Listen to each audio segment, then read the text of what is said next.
Matt Paterini here with the Nontraditional Pharmacist, part of the Pharmacy Podcast Network, and joined today by Dr. Anthony Boyd, inpatient pharmacy manager at the Cleveland Clinic. Right here in Cleveland, we're broadcasting out of Cleveland, but this isn't home for you, is it, Anthony? Where's home for you? No, it's not. I grew up about 2.5 hours south of here, grew up in Columbus, Ohio. Okay, all right. So you might be a Buckeye fan, but you have Michigan roots too. So that could be a little weird. I was a little torn, so I spent you jumped the gun a little bit here. I spent 2 years at Michigan, which was a little hard for me growing up a Buckeye, but right. In the end, I was able to survive my few years in Ann Arbor. So great. Well, today we're highlighting a non-traditional role. When we typically think of traditional pharmacy, we think of the retail setting, we think of the hospital setting, but nothing traditional about pharmacy administration with really all of the other areas of expertise that you need to excel in order to be successful. So we'll be highlighting what it takes to be in pharmacy administration, some of the key attributes that you need in pharmacy administration to go with management and things like that. So great to have you on the show, Anthony. Thank you so much for joining. No problem. I'm glad to have the opportunity to speak on this and let people know about the exciting area of pharmacy administration. Fantastic. So let's start there with your background. You kind of mentioned some of where you've lived in the past, but what is your background through pharmacy and what has led you to your role in pharmacy administration? Yeah, it's a good question. It's pretty unique. So grew up in Columbus, Ohio, first 18 years of my life, and then I had the opportunity to go to the University of Pittsburgh for both undergrad and pharmacy school. I was in a 6-year program there, so I was able to kind of jump right into things. While I was at Pittsburgh, I took a job at UPP Presbyterian as an intern there. And I think that really opened the door, not only in opportunities in pharmacy administration, but pharmacy in general. Big academic center at Pitt's campus. And so we got involved in a lot of really, really neat things early on. We were one of the first teams to roll out transitions of care services throughout the entire hospital. I was on the transplant floors, and so I got to work with a really unique patient population there. The other unique thing is we got involved in a lot of pharmacy administration projects early on. And that's really where my interest first started in this area. We had a management team that was very open, have interns help with projects and run different aspects of the projects in the pharmacy team. And so I got involved in a lot of really neat things early on. There it taught me not only to get buy-in from the other technicians and pharmacists that I work with, but be able to present to folks like our executive administration, our dean, about the projects we're working on and ask for resources and things like that. So I got to learn a lot of those skills very early on in pharmacy school. And really I attribute the internship and the opportunities I was provided there. I was part of our pharmacotherapy scholars program at Pitt. It was a residency track preparation program through the school. We were the second class to go through that. What that meant is I got to spend more time at UPMC and some of the places I'd spent as an intern, but really practicing there as a fourth-year student. So it was unique because in some ways I got to practice as a resident before I was officially a resident. I worked there on the weekends. I did rotations throughout all different areas in the UPMC system. And so it provided this continuous opportunity for me to learn and grow in that environment. From there, I was looking for a residency program that would continue to challenge me. Michigan was pretty unique. Not only was there a strong clinical component to the residency there, but they also had a second year in administration. And in some ways I knew that was the direction I was headed, but I had to find it there myself rather than your traditional 2-year administration program.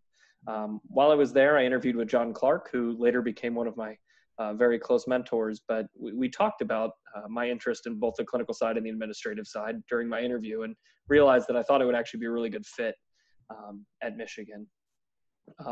Early on, I had the opportunity to become the chief resident there and connect with two of my very close leadership mentors, both John and then Stan Kent. Really, I was torn trying to decide between a clinical residency for a second year or administrative PGY2. Ultimately, I decided to pursue a PGY2 in administration because I could really impact the care of patients across the whole health system versus kind of one-on-one in a team-based setting.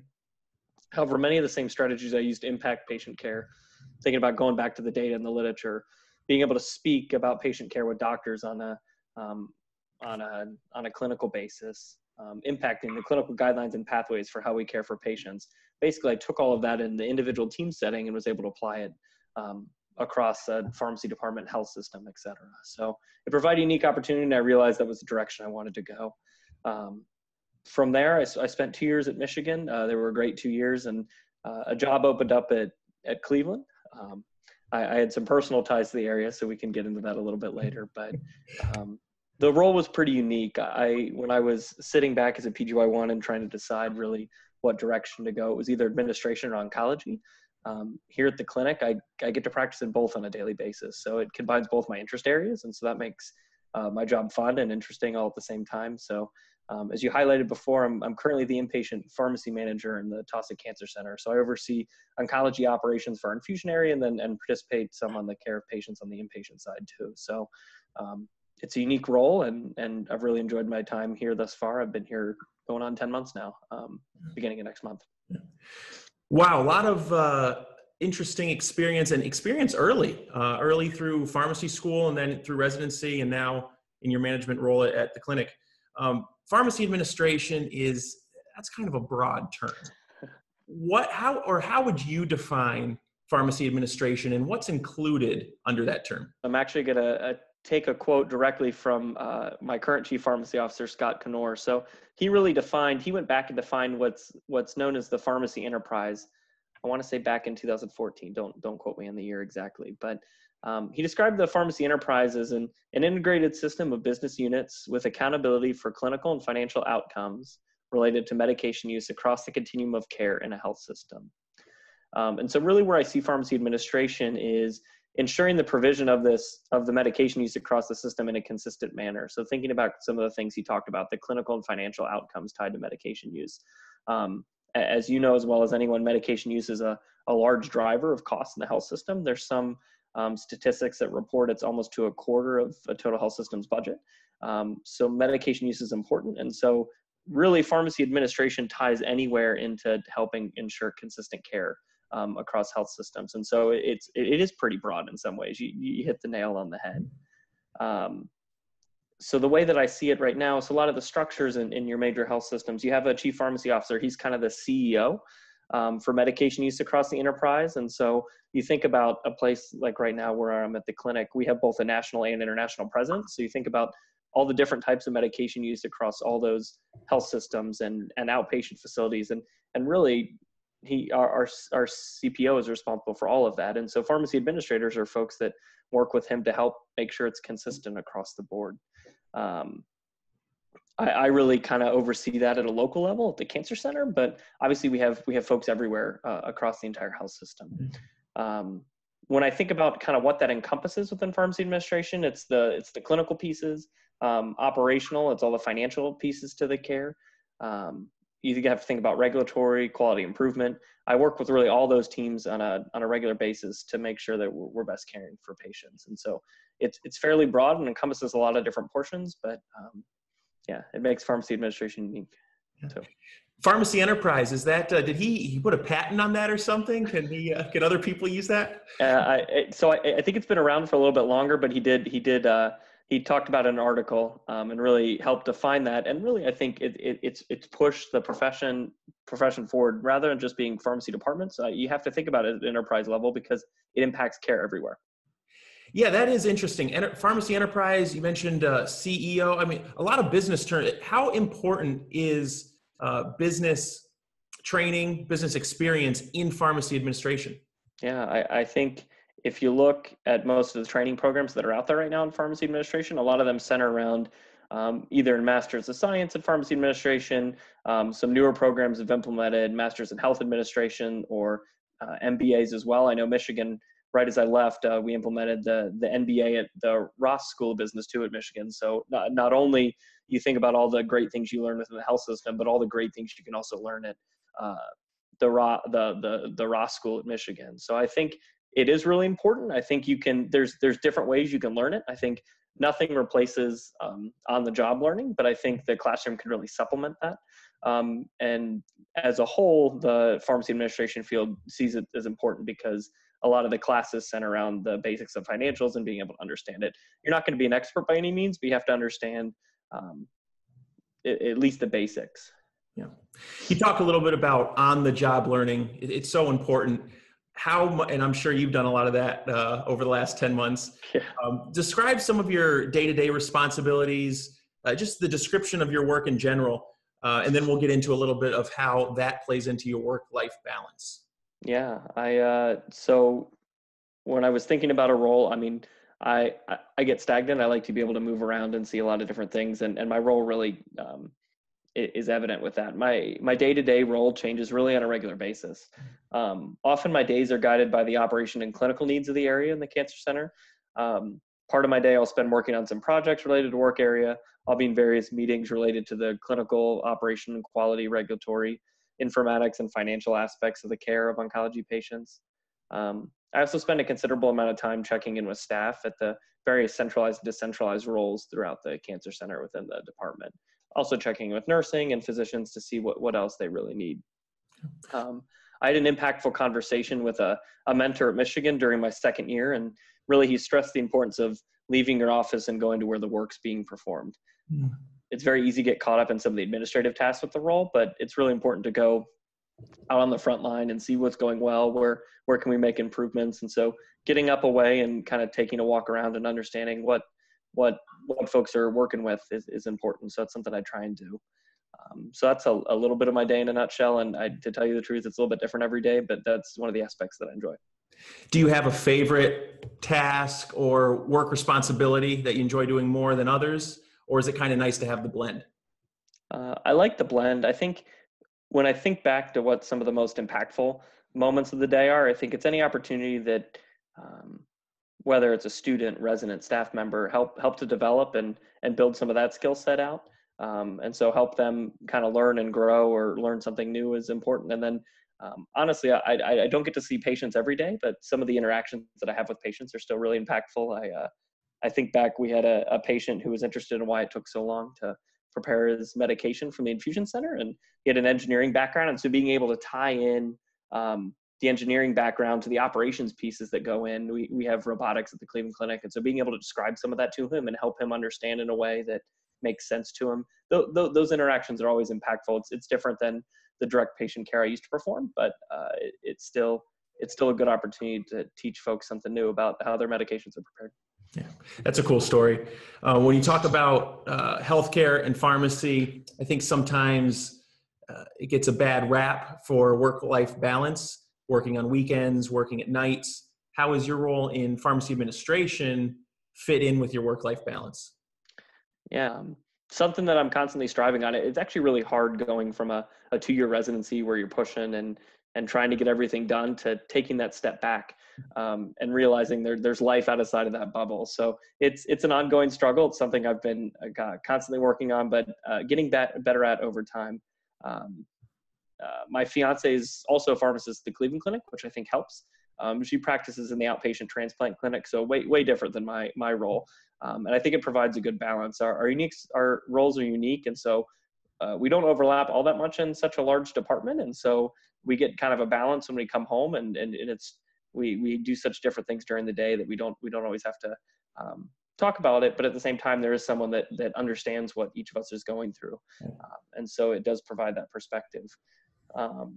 She's a good reminder to remember balance.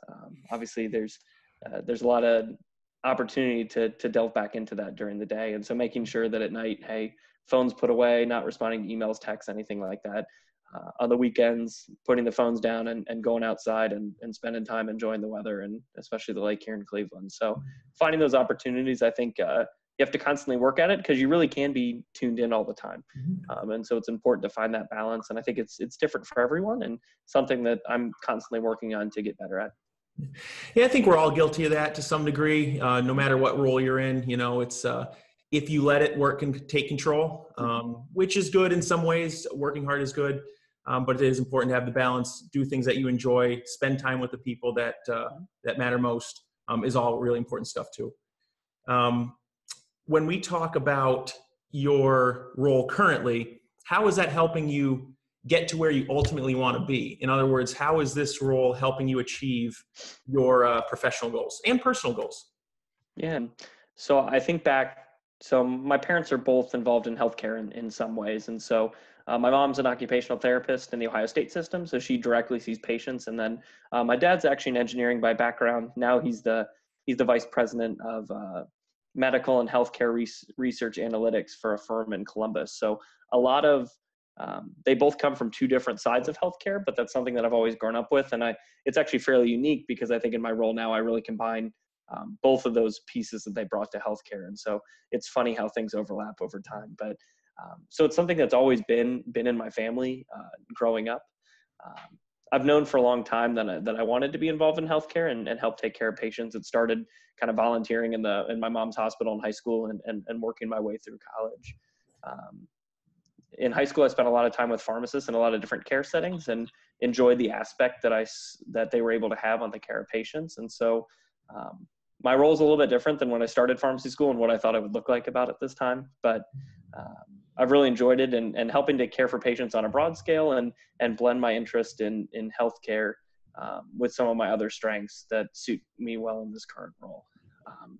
So professionally, that's where I'm at.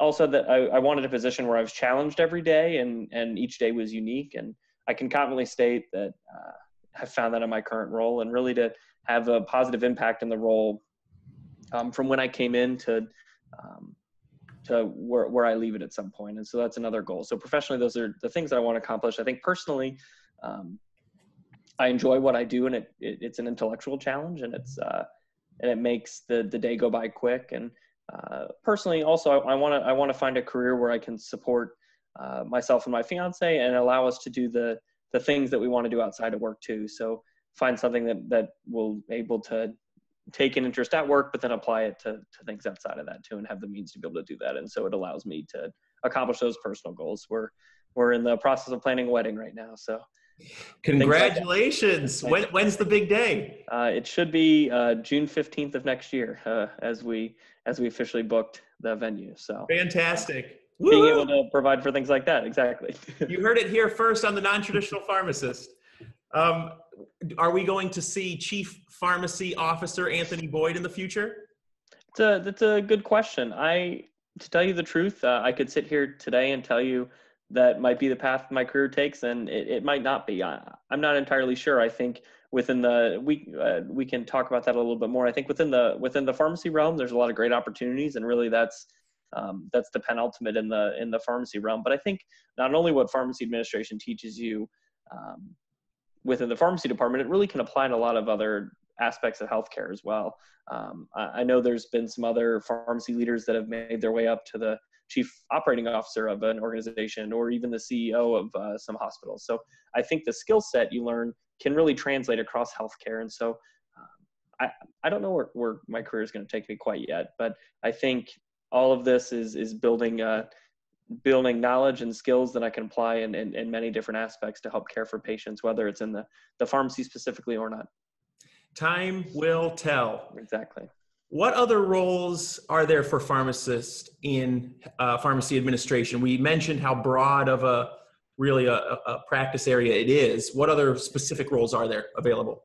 Obviously, right now I practice in the oncology setting, but really our team is about kind of finding the people and putting them in the right positions to be successful and based on their strengths. And so we have folks in a lot of different unique areas.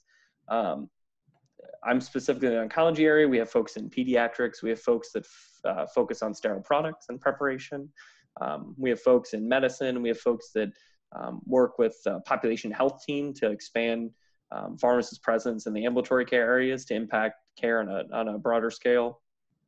We have folks in informatics, and really that's just naming a few. Those are the first I could come up with in a list. Excuse me. We have administrators who focus on the inpatient side, on the outpatient side. We have folks that help develop clinical services and expand those. We have folks that work more on the operation side of things. And so really just within the pharmacy department, there's a plethora of different areas that folks can work. Outside of the pharmacy, the four walls of the pharmacy specifically, we have folks in the C-suite. We have pharmacists that have made their way into supply chain and run kind of the supply chain aspect of healthcare. We have folks in the quality improvement department. Really just, they learned a lot of skill sets in the pharmacy department, and then they're able to apply it in different areas that are impacting the entire health system. So I think from that standpoint, the opportunities are really, it's an open door.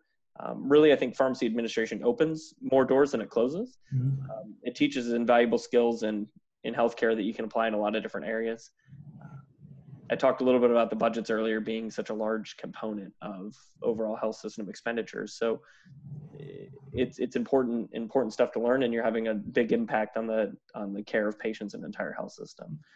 So really, I think taking what you learn in pharmacy administration, it can open the doors to a lot of different areas. I mean, there's folks that go into consulting and things like that too. So I think it only opens more doors than it closes. Really, roles across the board, it sounds like. What does Yep. the landscape look like for those roles? Are there positions available? Just because those roles exist doesn't mean that they're available to everyone. So how's the landscape look like in pharmacy administration for pharmacists, pharmacy students looking to pursue that career path? Yeah, and I think there's a lot of unique ways to get there. There's no specific way that folks specifically fall into a pharmacy administrator role. I think the landscape as I went through, so I'm about a year out of looking for jobs right now. It was very promising at this time last year, and I think it still is at this point right now. There were a lot of good opportunities open within major academic centers and in all kinds of areas across the country, and smaller hospitals, larger hospitals. I think there's a lot of different opportunities at different levels depending on what your interests are.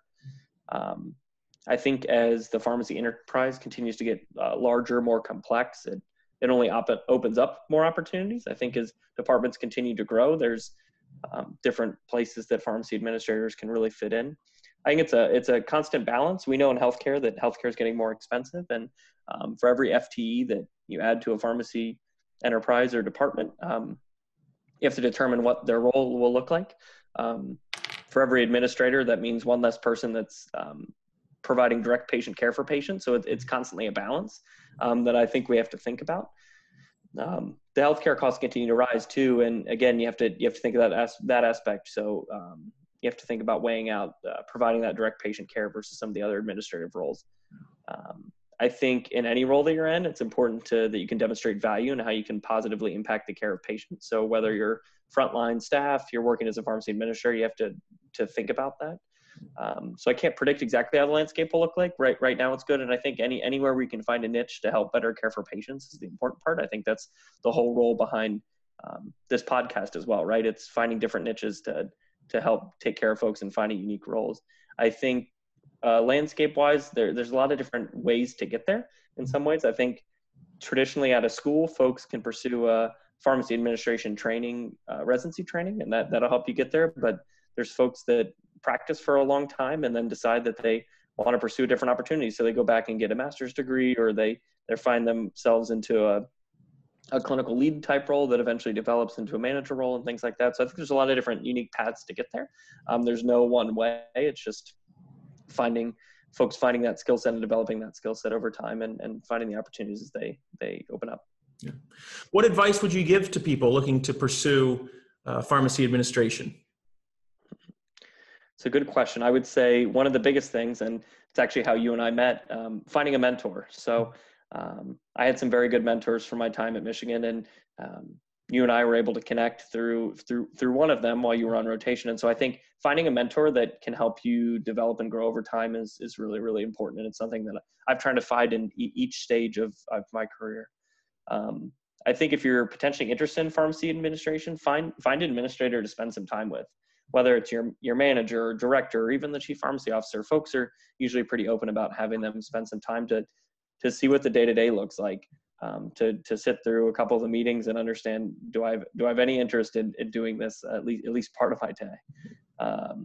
I would say ask to get involved. There's no shortage of projects to work on, and I'm always looking for team members, students, residents who want to get involved in that type of work. I think back to how I got to where I am today, and that's those opportunities that were afforded to me allowed me to be in this role today. And so I think about how do you give back and be able to provide those opportunities to the next set of learners that want to further develop that skill set. I found pharmacy administration really because I happened to be at the right place at the right time. And so how do you make sure that other folks are at the right place at the right time and they have those opportunities to go down? I think I've been privileged with great mentorship, not only in Pittsburgh, but in Michigan, and then now at the Cleveland Clinic. And so making sure that other folks I can provide and give back that mentorship as well. I forgot that's how we met through common mentor and Stan Kent. And Stan, if you're listening, you will be getting a message from the Non-Traditional Pharmacist. We want you on the show at some point. It'll be a great episode. Stan's a great guy and even better pharmacist and mentor. So we give Stan a hard time, but great guy. Yes. Where do people go to learn more, Anthony? To learn more about pharmacy administration, the opportunities that are out there, and just maybe even make some connections. Yeah, I think first step, any setting you're in. So if you work in the hospital setting, if you're a student in a college of pharmacy and there's a local hospital nearby, ask the manager, director, chief pharmacy officer to spend some time. I think you need to understand firsthand what it looks like. I think it's one thing to read about it on the internet or learn about it on something like this, but ask to spend some time with folks. I think that's the best way to even begin to learn what the role looks like. I'm going to put a plug in here for some of the ASHP resources because I think they're very invaluable. I think the pharmacy practice section of the ASHP website is good for management related resources. There's also the section on informatics and technology, which provides some really good resources just to get some background to understand kind of what makes up pharmacy administration and the informatics side of things too, which is an ever growing part of my role as well. ASHP, they have the Chief Pharmacy Officer Perspectives column, which I think helps. It helps you get in the mindset and the framework of what pharmacy administrators are thinking about. And so I think that's a good way to understand at a high level what folks are thinking about on a regular basis. And I think the other thing that I think about is the pharmacy forecast as well.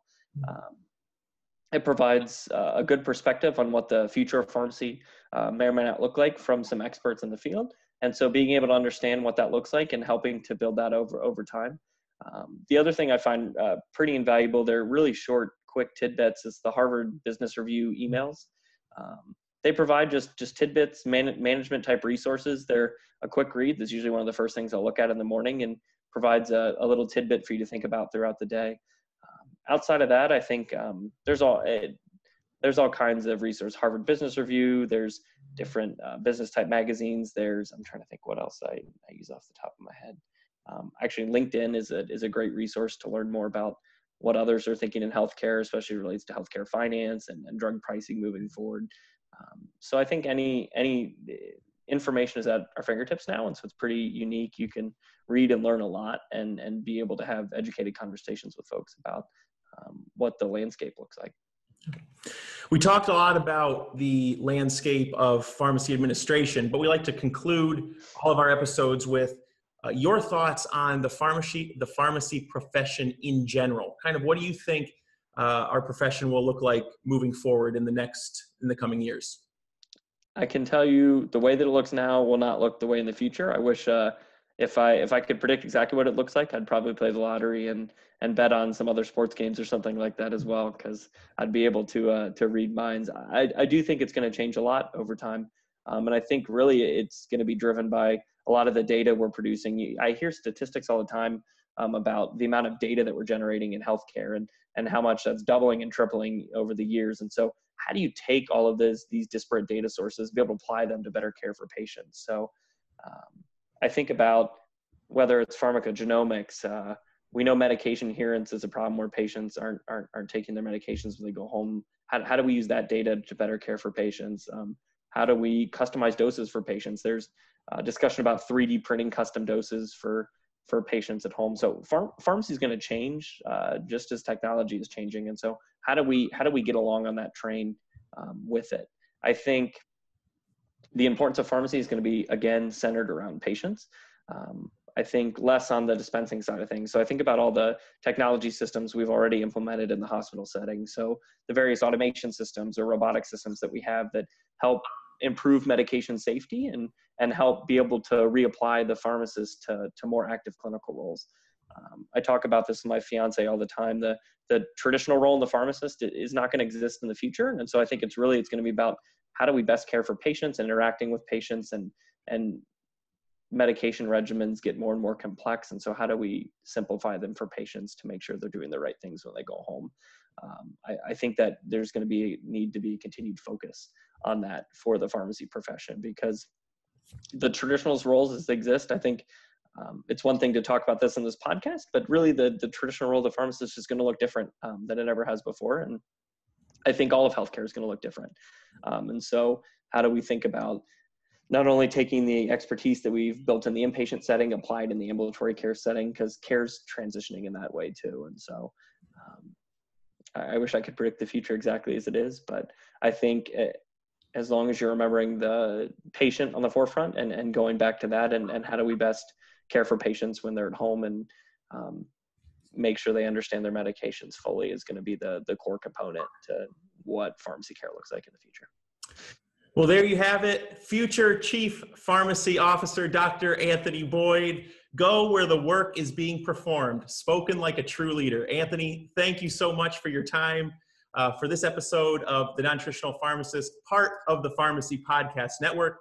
Please connect with Anthony on LinkedIn, the Pharmacy Network, and leave a comment below this podcast episode and connect with us at thenontraditionalpharmacist.com.